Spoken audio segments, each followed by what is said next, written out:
Can we handle the truth?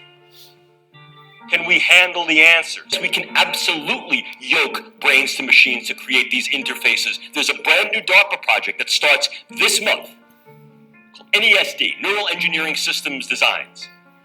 The colloquial name for that is the cortical modem. Implants in the brain that allow real-time input and output from the brain remotely. You cannot compromise.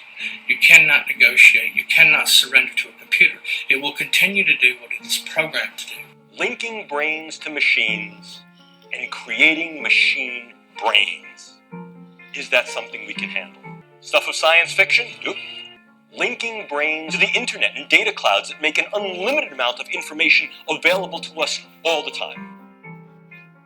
Yeah, we can do these kind of things. I'm here to tell you, ladies and gentlemen, not a month goes by where I don't get a call at my institute by someone telling me that someone in the government implanted these things in their brain without them knowing. I'm not kidding.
And these things that we're summoning into the world now are not demons, they're not evil, but they're more like the Lovecraftian great old ones. There are entities that are not necessarily going to be aligned with what we want. Are not demons, they're not evil, but they're more like the Lovecraftian great old ones. There are entities that are not necessarily going to be aligned with what we want. And although it may not be that the sky is falling yet, folks, it looks like rain. Bring an umbrella. The nanotechnology is in the bodies, the brains of all 318 million Americans. Everyone's infected. They've been spraying the nanotechnology into the hydrosphere for the last 25 years, which filters down into the water supply and the food chain. Once ingested, the nanotech then migrates to the brain and adheres to the neurotransmitters of the victim's brain and begins to speak to and decode those neurotransmitters after it's activated. It can be activated with the nanotechnology from thousands of miles away using a process called directed energy flash photons. Once we let the proverbial cat out of the bag, well, at that point, now we let loose science and technology in the broader public sphere. And this then gets us into the actually derivative social issues. We've advised the Joint Chiefs of Staff at the Pentagon, which sounds very important. The individuals, the groups, the politics, and the societies that have the most sophisticated tools and perhaps weapons win. Out of disclosure, some of the work that I'm doing here today is funded by the Lawrence Livermore National Laboratories. I'm also funded by the European Union Human Brain Project, specifically the Sub-Project 12, where I'm a task leader for dual-use brain science. And I've also done some ongoing work with the Strategic Multi-Level Assessment Crew over the past 10 years at the Pentagon, at Dr. Kabayan's group, and with DARPA. Military agenda is interested on the potential weaponization and misuse of the brain sciences for nefarious agenda, for political intelligence and military uses. I give you no science fiction in this lecture. I only give you science fact that may smell of something fictional or fantasy, but represents the reality of what we're capable of doing with the brain science. See, nanocells are real small. But represents the reality of what we're capable of doing with the brain science. See, nanocells are real small. 1,000 times smaller than these dust particulates. Represents the reality of what we're capable of doing with the brain science. You inhale it, they go to work, replicating, spreading like a virus. Represents the reality of what we're capable of doing with the brain science. Replicating, spreading like a virus. Replicating, spreading like a virus. Represents the reality of what we're capable of doing with the brain science. Replicating, spreading like a virus. See, nanocells are real small. 1,000 times smaller than these dust particulates. You inhale it, they go to work, replicating, spreading like a virus, multiplying in exponentials. 6 months' time, I could have 100 million people converted, ditch diggers, porn stars, and presidents. Not one would be the wiser. 100 million people will buy what I want them to buy and do pretty much damn well anything I figure they ought to do. 100 million people will buy what I want them to buy and do pretty much damn well anything I figure they ought to do. Here to Meet talk about James today is Giordano. the fact that the brain is and will be the 21st century battlescape in many ways. End of story. Will encounter some form of neurocognitive science that has been weaponized not only in your military career but in your personal and professional lives. Will encounter some form of neurocognitive science that has been weaponized not only in your military career but in your personal and professional lives.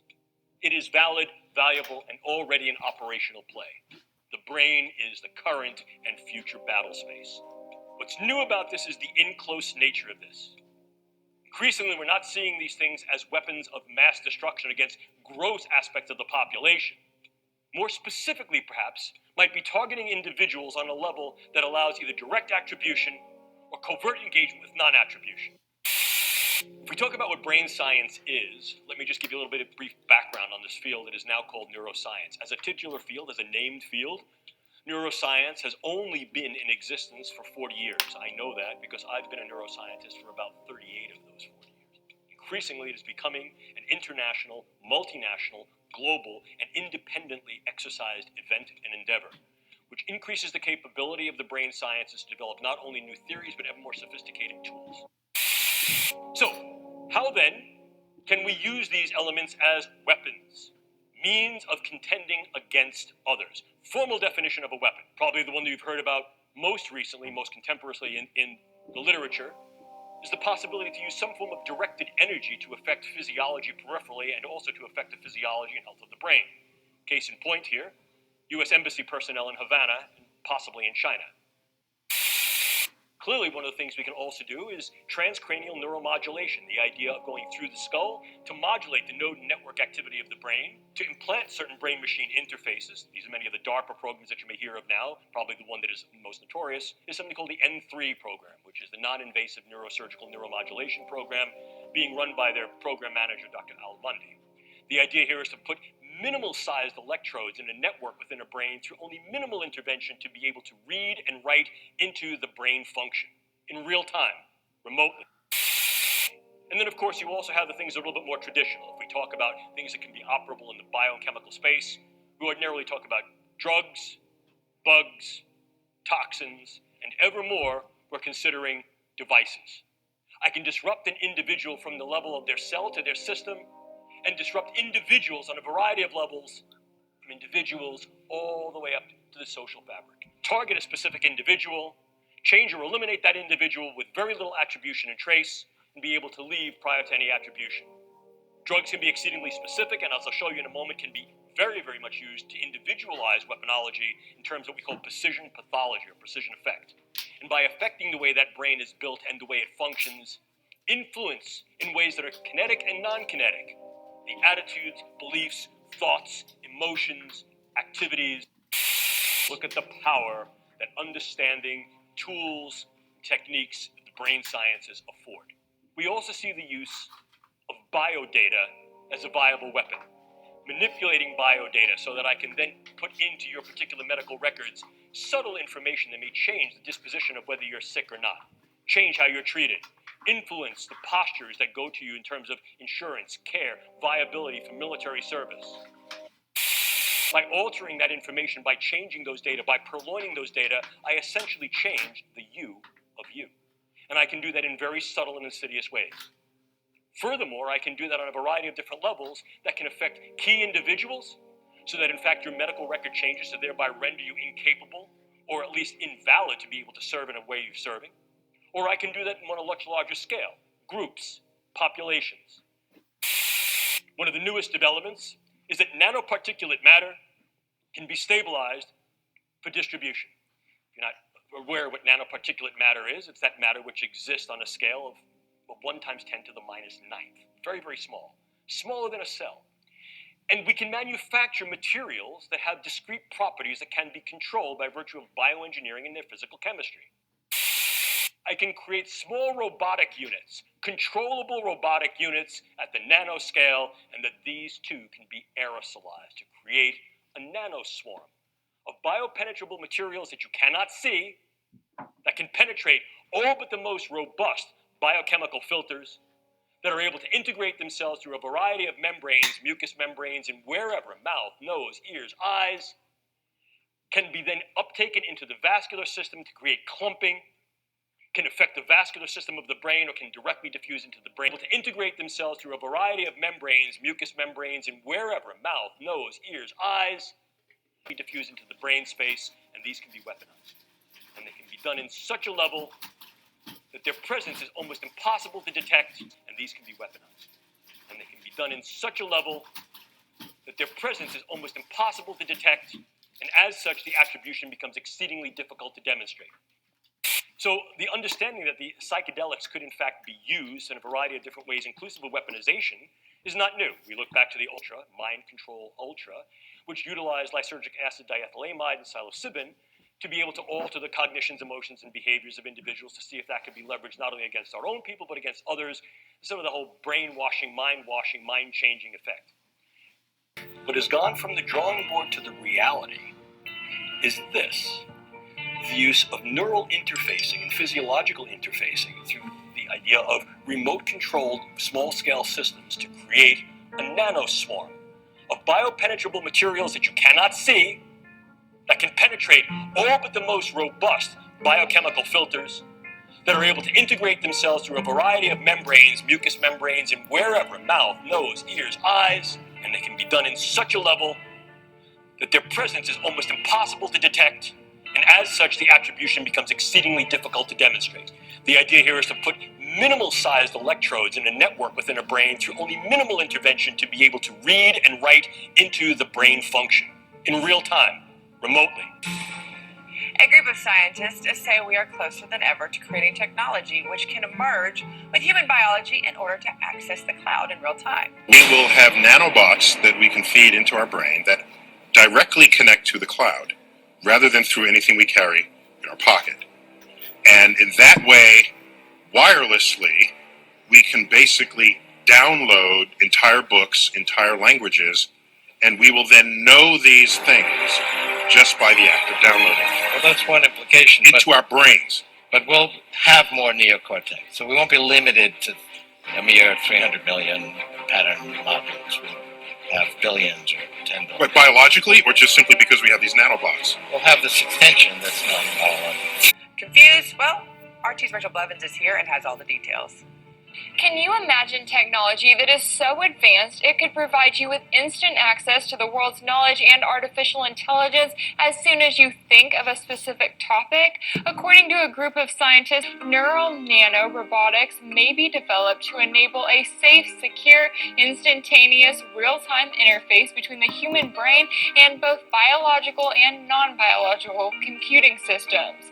This level of technology could include brain-to-brain interfaces, brain-to-computer interfaces, and specifically brain-to-cloud interfaces.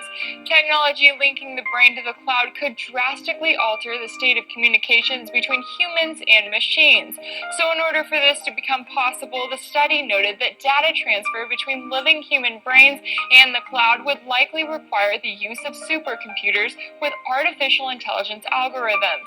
While they say that there are supercomputers with processing speeds fast enough to handle the necessary volumes of data right now, they still have to create tiny devices that would be embedded deep in the brain. I can create small robotic units, controllable robotic units at the nanoscale, and that these too can be aerosolized. The idea here is to put minimal-sized electrodes in a network within a brain through only minimal intervention to be able to read and write into the brain function in real time, remotely. The senior author of the study noted that once inside the brain, the devices would then wirelessly transmit encoded information to and from a cloud-based supercomputer network for real-time brain state monitoring and data extraction. This amount of nanomaterial, if be able to maintain and sustain with regard to its deliverability and aerosolization, could in fact affect all of you. And although it may not be that the sky is falling yet, folks, it looks like rain. Bring an umbrella. Patent number 6011991. Of course, 911 right in the middle of that. 2 9s and a 6. Flip them 2 9s. You also have 666. Just saying it's in it. Whatever. Remote brain computer interface. Neuro monitoring. A system and method for enabling human beings to communicate by way of their monitored brain activity. This is artificial telepathy. Nanotechnology. Nanotechnology is not simply working at even smaller dimensions. Rather, working at the nanoscale enables scientists to utilize the unique physical, chemical, mechanical, and optical properties of materials that naturally occur at that scale. Matter at the nanoscale behaves differently and can be reconstructed, built, and strengthened at the small scale it's at. Nanoparticles can only be seen with powerful specialized microscopes. At such a scale, the function properties of the materials such as melting point, electric conductivity, magnetic permeability, fluorescence, and chemical reaction differ than those of conventional scale. This idea of difference is called the quantum effects and quantum physics. A team of researchers led by Harvard University is working on a project called Quasar, Quantum Assisted Sensing and Readout for DARPA, the Defense Advanced Research Projects Agency. The team has been successful at creating an environment entirely tailored to sensing and imaging at the nanoscale. The environment consists of shrunk equipment and it removes temperature constraints so that the team can get better quality of imaging. The team has succeeded in gathering detailed display down to the 400 nanometer, which converts to about the size of 2 measles viruses.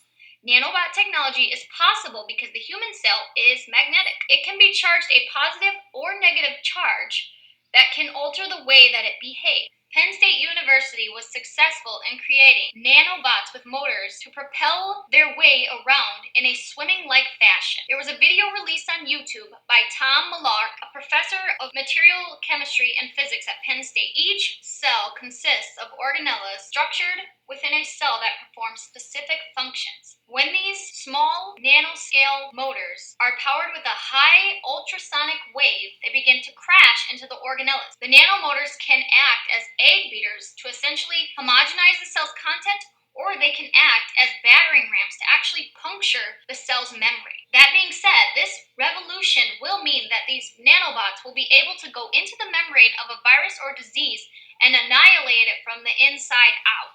This research also shows that the nanobots can assemble in a straight line. When powered, they can spin cells in a fast rotating spin and assemble the cells in a row as well.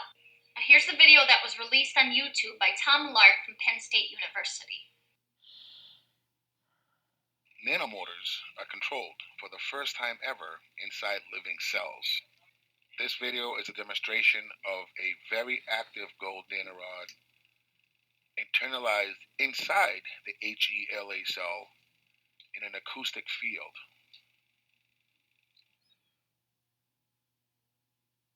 This video shows dark particles of the HeLa cell that interact with spinning gold nanorods. A team of chemists and engineers at Penn State University have placed synthetic motors inside human living cells.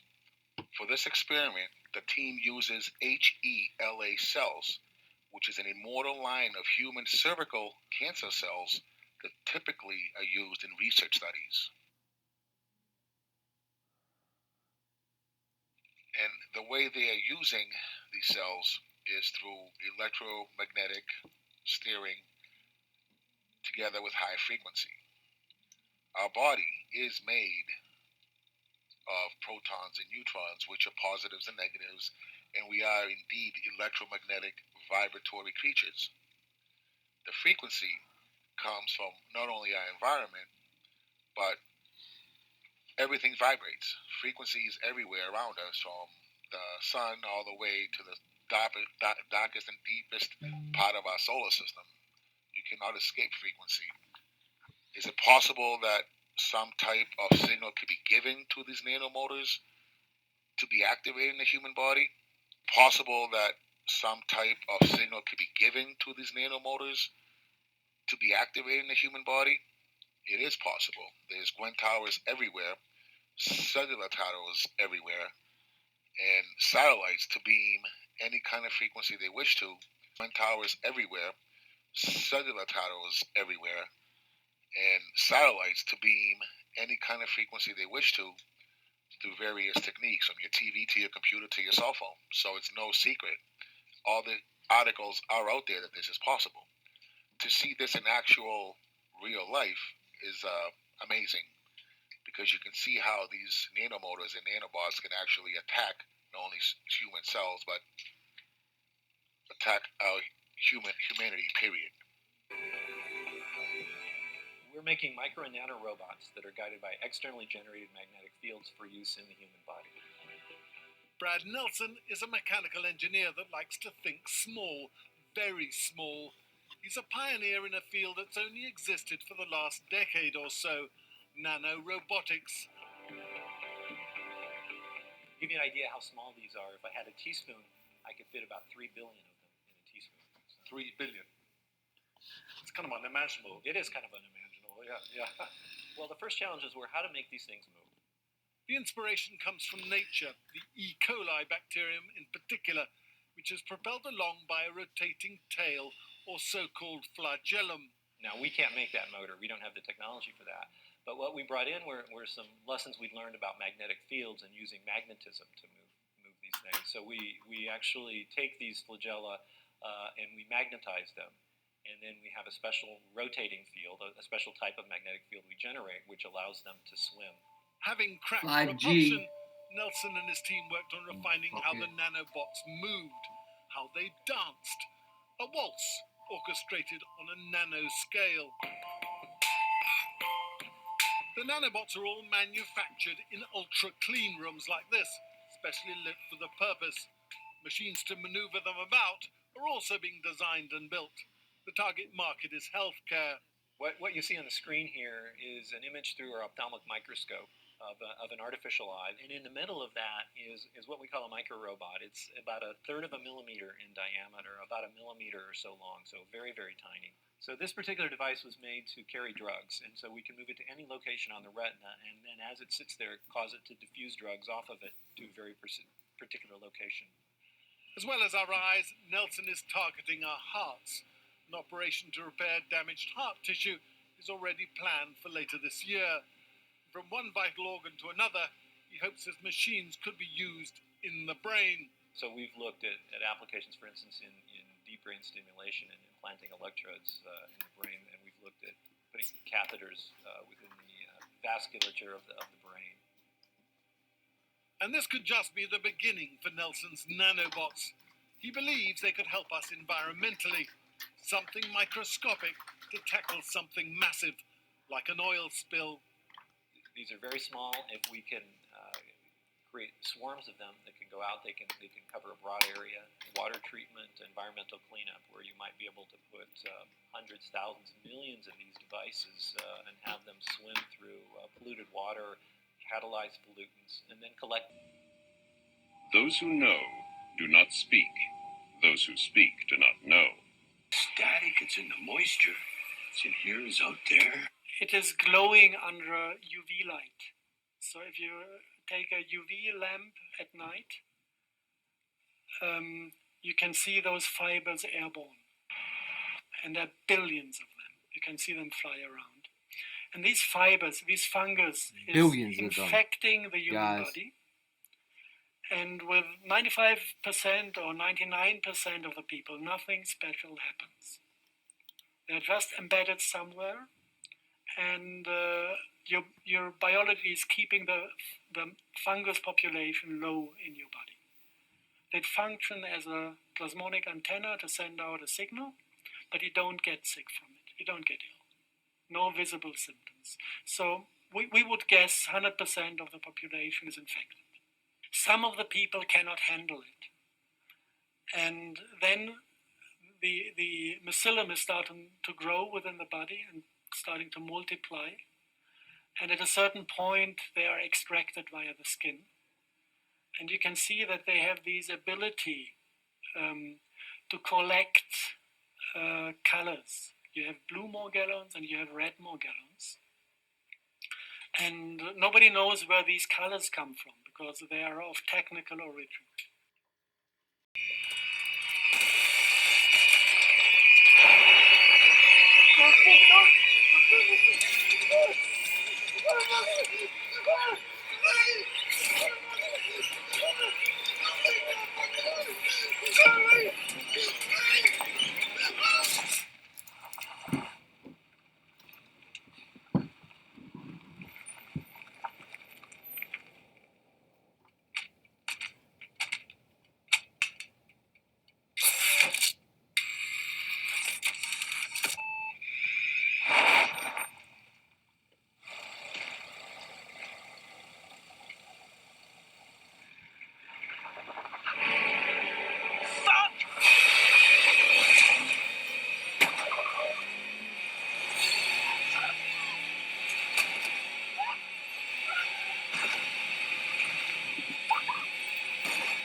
Guys, barking orders Robodog used to enforce social distancing in Singapore parks during coronavirus lockdown.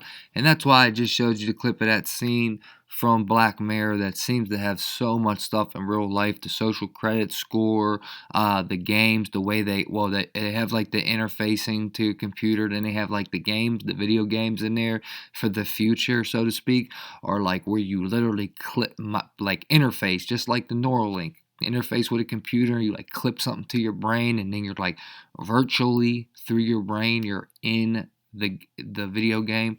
And then they have that dog, that computer dog, that it turns on humans, and you see now it just killed the people. Well, just crazily, such a coincidence that the dog in real life looks exactly the same. Check this out.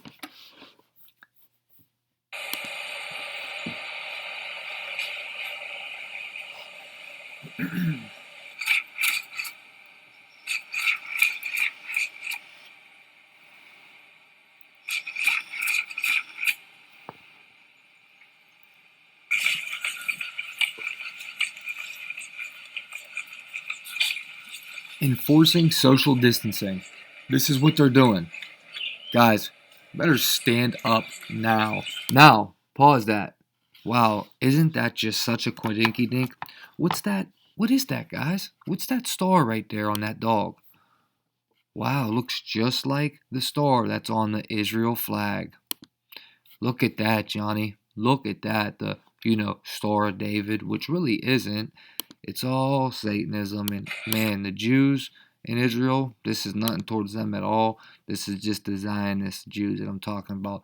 And the Zionist black people, the Zionist white people, the Chinese Zionists, all the Zionists of every race and ethnicity. This has nothing to do with Jews. This has to do with Zionism, all right? But this just so happens where it originates. And that star is their main, everything they're behind is behind this star too. And for those around you, please stand at least 1 meter apart. Thank you.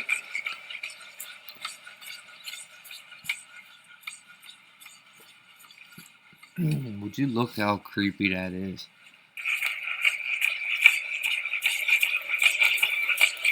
A robot dog enforcing social distancing. Let's keep Singapore healthy. For your own safety, Look at the Star and for David those right around there. you, please stand at least 1 meter apart. Thank It's you. in Singapore, and it has the Star of David on it. And the word censors. Very, very creepy.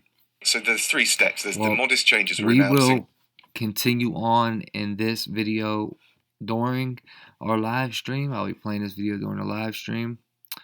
The robot named Spot is being used to enforce social distancing across parks in Singapore.